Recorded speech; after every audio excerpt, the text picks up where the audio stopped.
Grand Matin Sud Radio, 7h, 8h30, Patrick Roger. Il est 7h13, c'est à la une la campagne des législatives avec beaucoup de programmes qui sont détaillés, que ce soit du côté du Front Populaire, du côté du bloc plus central ou aussi du Rassemblement National et notamment hier les questions d'éducation par Jordan Bardella. Les proviseurs réagissent à ce qui est annoncé, c'est-à-dire un Big Bang de l'autorité. Bruno Bobkiewicz est avec nous, secrétaire général du syndicat SNPDEN et proviseur également. Rebonjour à vous. Vous avez entendu les annonces du Rassemblement national et cette promesse, entre guillemets, d'un Big Bang de l'autorité. Est-ce que c'est ce dont l'école a besoin ?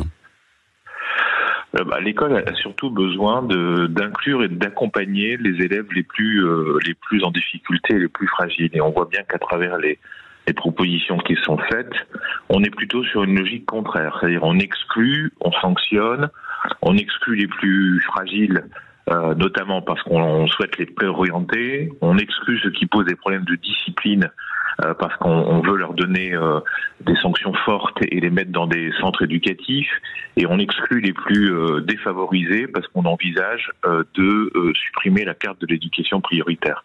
Donc c'est pour nous pas du tout des propositions qui vont dans le bon sens et qui travaillent pas sur des aspects éducatifs et pédagogiques, mais vraiment sur une logique d'exclusion. Donc on a pour nous un vrai problème avec l'intégralité des propositions qui sont faites.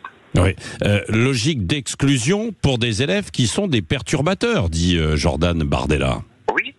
Oui. Alors, il n'y a pas de problème avec le principe. Oui. Il n'y a pas de problème avec le principe de la sanction et de la punition. C'est quelque chose qu'on pratique au quotidien dans nos établissements.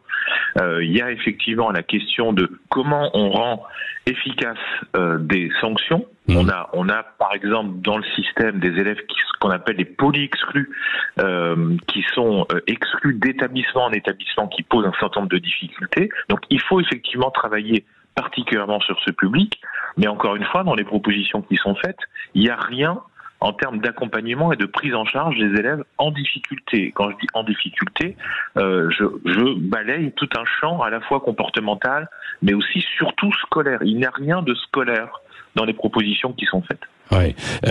Qu'est-ce qu'il faudrait alors, selon vous, justement ?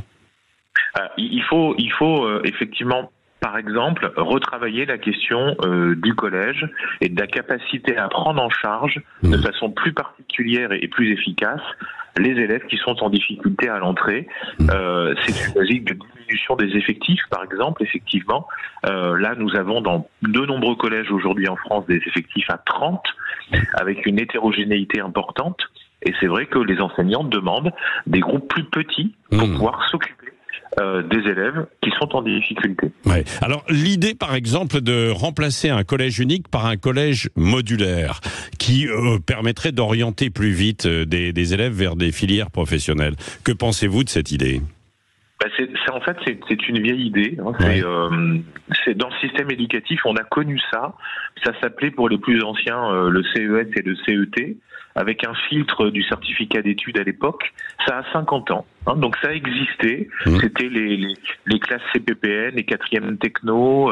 Tout ça, c'est du connu. Hein, et le système a souhaité passer à la massification et à l'idée d'accompagner le plus longtemps possible pour élever le niveau de qualification et le niveau intellectuel global des élèves en France. Donc c'est une vieille proposition qui nous ferait retourner en arrière de 50 ans. Oui, et pourtant, on a vu toutes ces dernières années que justement, on est revenu un petit peu en arrière en disant il faut relancer l'apprentissage, il faut mieux orienter des jeunes qui vont dans des filières générales qui ne les mènent pas, qui ne les mènent pas forcément vers de bons débouchés, quoi, de bonnes situations. Oui, l'apprentissage n'est fondamentalement pas un problème en soi. La voie professionnelle n'est pas du tout un problème. Au contraire, est une voie intéressante pour un certain nombre d'élèves. La question, c'est quand. Ouais. Et ce qui est compliqué dans le système, effectivement, c'est qu'on demanderait, et là on aggraverait cette proposition, on demanderait aux élèves les plus fragiles de choisir avant les autres, et donc de se prédéterminer plutôt que les autres. Un élève de 13-14 ans n'est pas en capacité de savoir dans quel type de formation il souhaite aller. Or, c'est le projet qui est proposé là. Oui, Bruno Bobkiewicz, il y a des cadres de l'éducation nationale, notamment des chefs d'établissement, qui appellent à désobéir si le RN arrive au pouvoir. Quelle est votre position, vous ? Alors nous, en tant que syndicat, on souhaite d'abord faire en sorte que le cadre réglementaire soit respecté. Je pense que ce sera un bon outil pour protéger les chefs d'établissement que je représente. Nous avons une constitution, nous avons un code de l'éducation, nous avons des règles et des lois dans le système éducatif, et c'est le meilleur élément de protection qui va nous permettre dans les établissements, de façon assez claire, parfois, de ne pas mettre en œuvre les choses qui sont proposées parce que le code de l'éducation ne le prévoit pas, ou au contraire prévoit le contraire. Et effectivement, notre syndicat va devoir certainement se positionner sur des lignes rouges qu'on considérera ne pas pouvoir être franchies, et quitter la table des discussions, et à un moment donné peut-être appeler nos collègues à ne pas faire un certain nombre de points s'ils sont contraires notamment aux valeurs de la République. Ça, c'est un point sur lequel on sera effectivement très attentif. Oui, écoutez, et puis nous verrons tout ça, évidemment. Merci Bruno Bobkiewicz d'avoir été avec nous, secrétaire général du SNPDEN, d'avoir été en direct avec nous ce matin sur Sud Radio.